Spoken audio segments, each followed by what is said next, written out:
EPS 95 pension भोगियों की 7500 plus दा और हायर पेंशन में देरी के कारण क्या हैं?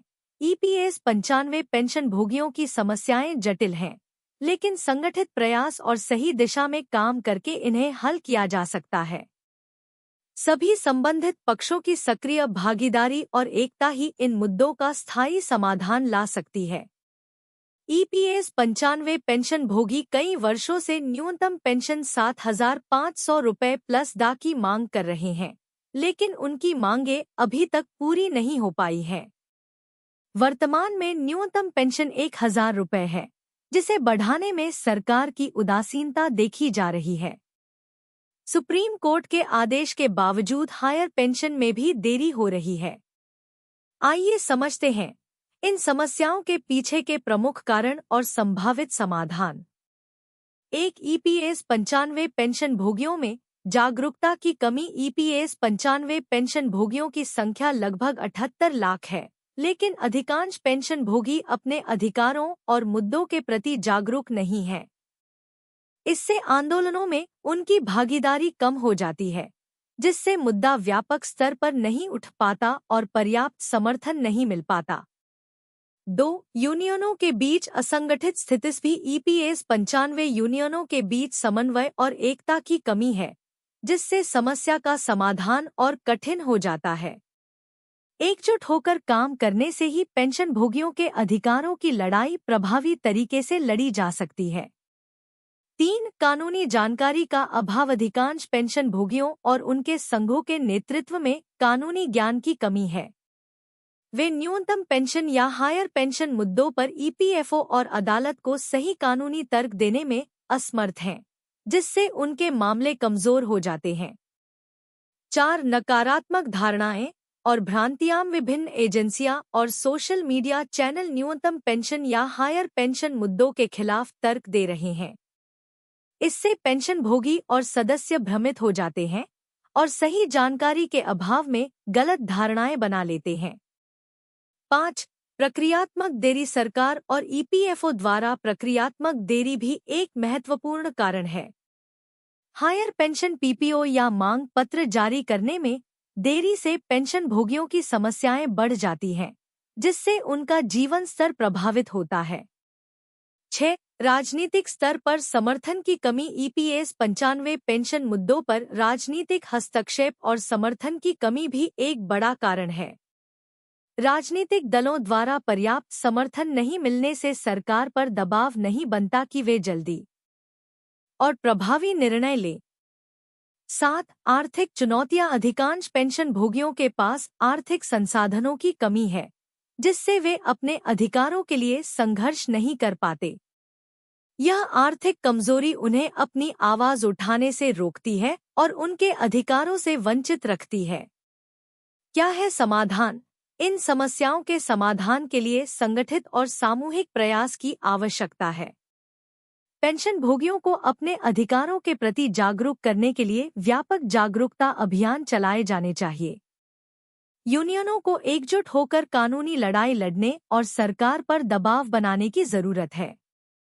सांसद जी कर रहे मौज। हर साल बढ़ रही पेंशन।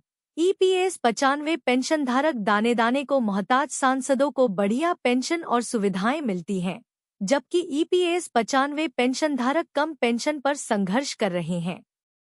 देश के सांसदों और विधायकों को मिलने वाली उदार पेंशन और सुविधाओं के मुकाबले ईपीएस 95 पेंशनधारकों की हालत बेहद दयनीय है।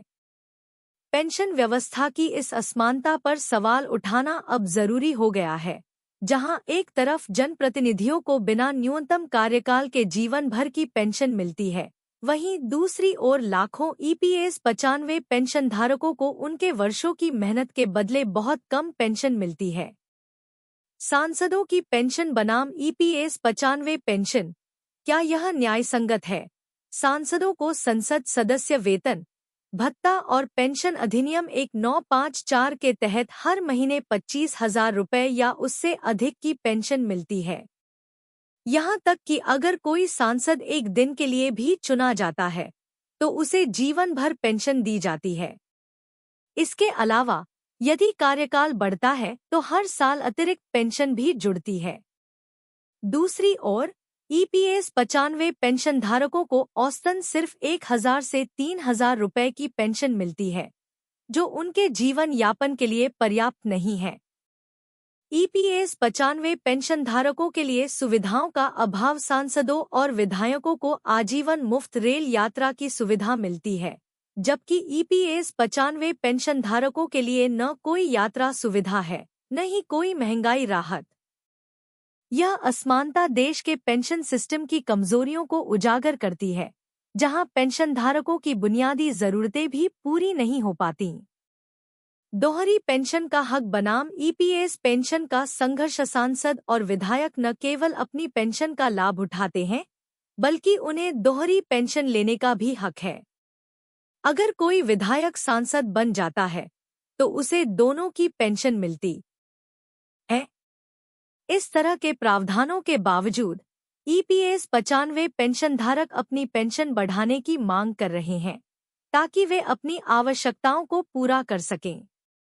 यह स्पष्ट रूप से एक असमानता है जो समाज में आर्थिक विषमताओं को और गहरा कर रही है। पेंशन सिस्टम में सुधार की जरूरत। इस असमानता के चलते यह सवाल उठता है कि क्या हमारा पेंशन सिस्टम वास्तव में न्यायसंगत है? जिन लोगों ने अपने जीवन का बड़ा हिस्सा देश की सेवा में बिताया, उन्हें इतनी कम पेंशन क्यों दी जाती है? जब सांसदों की पेंशन में इतनी उदारता है, तो ईपीएस 95 पेंशनधारकों को क्यों नजरअंदाज किया जा रहा है? यह एक गंभीर मुद्दा है जिसे सरकार और समाज को समान रूप से संबोधित करना चाहिए। अब समय आ गया है कि पेंशन व्यवस्था में सुधार लाया जाए और ईपीएस 95 पेंशनधारकों के हक की लड़ाई को गंभीरता से लिया जाए। उनकी स्थिति को सुधारने के लिए सरकार को तत्काल कदम उठाने की जरूरत है, ताकि वे भी एक सम्मानजनक और सुरक्षित जीवन जी सकें। पेंशन व्यवस्था में ऐसी असमानता किसी भी विकसित समाज के लिए उचित नहीं हो सकती। ईपीएस 95 पेंशन भोगियों की मांग 7,500 रुपये न्यूनतम पेंशन को लेकर प्रधानमंत्री श्रम मंत्री को भेजी चिट्ठी। ईपीएस 95 पेंशन भोगियों ने न्यूनतम पेंशन को 7,500 रुपये मासिक करने की मांग प्रधानमंत्री और श्रम मंत्री से की है। उन्होंने महंगाई भत्ता और चिकित्सा लाभ जैसी सुविधाओं की भी मांग की, ताकि बुजुर्ग पेंशन भोगी सम्मानपूर्वक जीवनयापन कर सकें। EPS 95 pension. देश भर में ईपीएस 95 एम्प्लॉय पेंशन स्कीम 1995 के तहत पेंशन पाने वाले बुजुर्गों की ओर से न्यूनतम पेंशन को बढ़ाकर 7,500 रुपये करने की मांग फिर से जोर पकड़ रही है। महाराष्ट्र के पुणे से पेंशन भोगियों ने प्रधानमंत्री नरेंद्र मोदी और श्रम मंत्री मनसुख मांडविया को एक चिट्ठी भेजी है, जिसमें न्यूनतम पेंशन में वृद्धि की अपील की गई है। यह चिट्ठी जिला प्रशासन और कर्मचारी भविष्य निधि संगठन ईपीएफओ के अधिकारियों के माध्यम से पीएमओ और श्रम मंत्रालय तक पहुंचाया गया है, ताकि पेंशन भोगियों की आवाज सरकार तक प्रभावी ढंग से पहुंच सके। पेंशन वृद्धि की सिफारिश बता दें।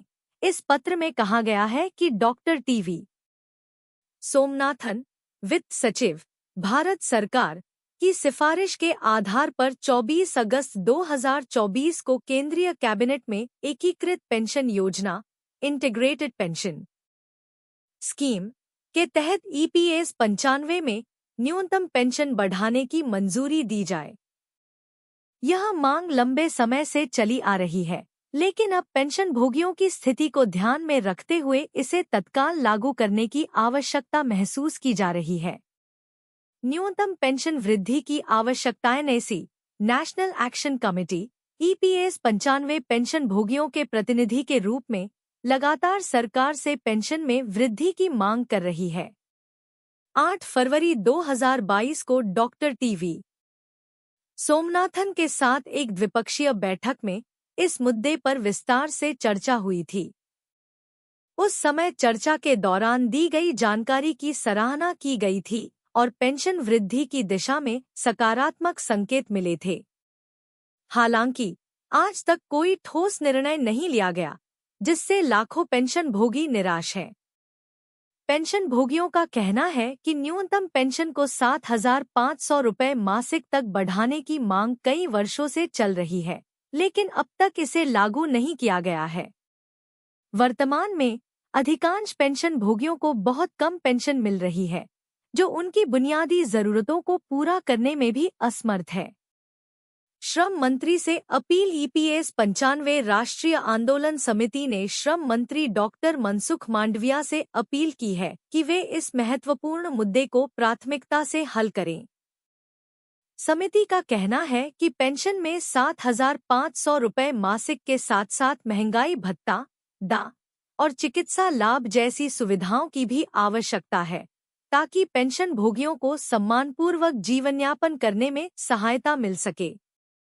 प्रधानमंत्री द्वारा 24 अगस्त 2024 को यूनिफाइड पेंशन स्कीम (यूपीएस) की घोषणा के बाद पेंशन भोगियों में उम्मीद जगी है कि सरकार उनकी समस्याओं का समाधान करेगी। ईपीएस 95 पेंशन भोगियों का कहना है कि उन्हें सम्मानपूर्वक जीने के लिए न्यूनतम पेंशन में तत्काल वृद्धि की जरूरत है। निष्कर्ष, ईपीएस 95 पेंशन भोगियों की मांगे सीधे उनके जीवन के सम्मान और गरिमा से जुड़ी हुई हैं। न्यूनतम पेंशन को 7,500 रुपये तक बढ़ाने और चिकित्सा लाभ जैसी सुविधाएं प्रदान करने से लाखों बुजुर्गों को राहत मिलेगी।